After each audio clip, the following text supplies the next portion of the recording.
Non mais regarde-moi cette pente. Dans le Jura, ils s'embêtent pas avec des lacets, hein.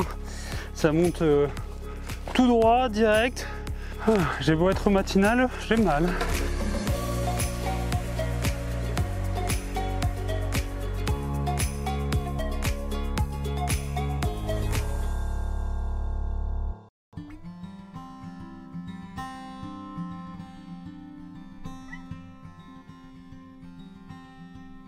Et ça démarre plutôt pas mal là, au belvédère de la Roche-Bernard. Ah bah ouais, on commence bien la journée. C'est le moment de présentation au Jura. On se salue. Bonjour Olivier. Bonjour. Non, la vue est superbe, il n'y a pas à dire. Mais pour arriver jusqu'ici, il aura fallu démarrer l'étape au charmant petit village de Chapelle-des-Bois dans le Doubs. Et ensuite, il aura fallu jouer des mollets dans la raide montée vers le belvédère. Dur Olivier. Mais regarde-moi cette pente. Ah, j'ai beau être matinal, j'ai mal. Bon, et ces mollets, ça va mieux maintenant? Les mollets, maintenant qu'on est arrivé, ça va, ouais. Eh bien très bien, puisque ça va mieux, on va vraiment pouvoir attaquer ce GR 509 et atteindre la prochaine étape, Bellefontaine.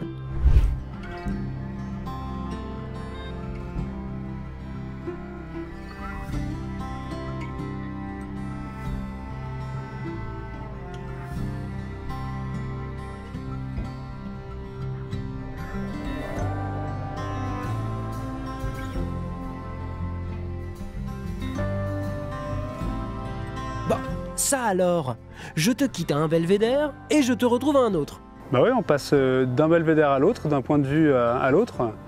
On vient d'arriver au-dessus de Morée. Il y a les deux viaducs de Morée juste sur ma droite. Ça permet de découvrir progressivement les différentes vallées. Et la prochaine découverte, ce sont les Rousses, où se terminera l'étape du jour.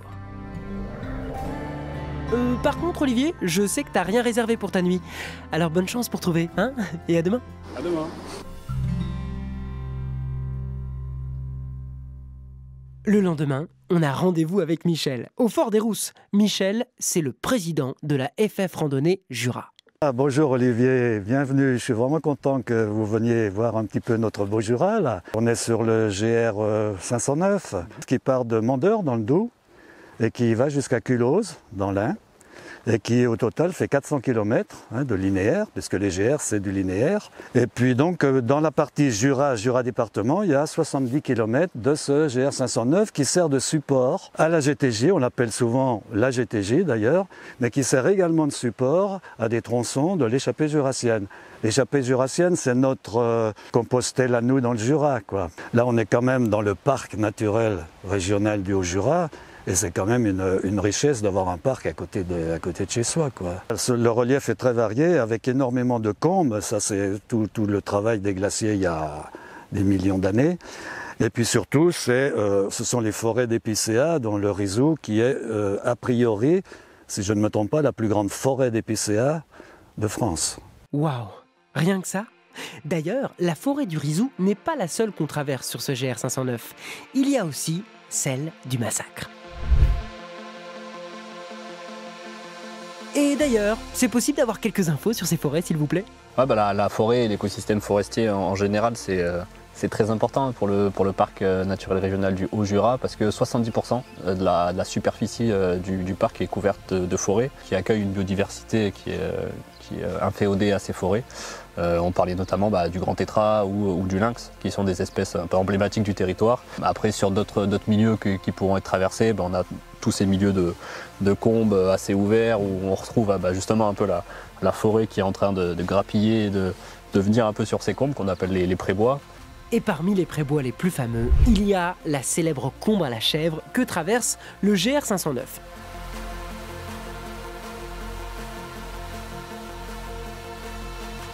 Un monument d'immensité qui rejoint plus tard le village de la Joux.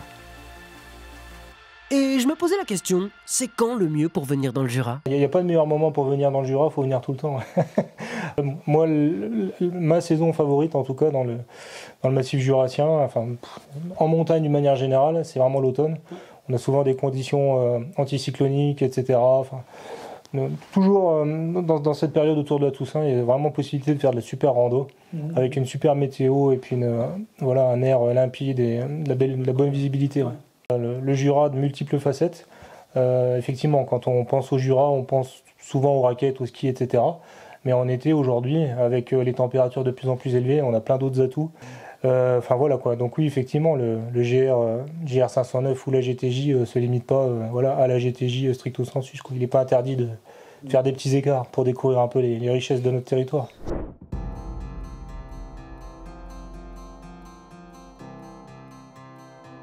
Waouh, c'est quoi cet orage qui arrive? Olivier, il te reste combien de temps jusqu'à la Pesse? Bah, il me reste encore 8 ou 9 km, donc 2 heures, 2 heures et demie. Bon bah, va falloir marcher plus vite, hein, si tu veux passer entre les gouttes.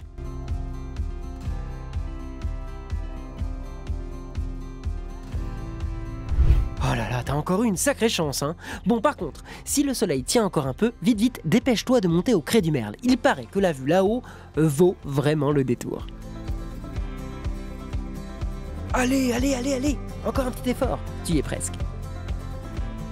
Alors, qu'est-ce qu'on voit là-haut, Olivier? Vas-y, dis-nous. Un vrai beau panorama là.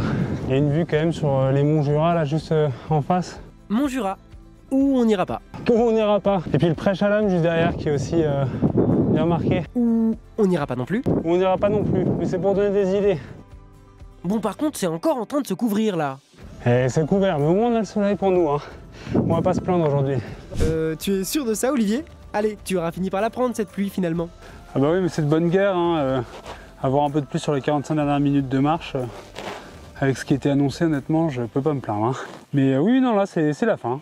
Mais nous, on va continuer. Et bah c'est parti.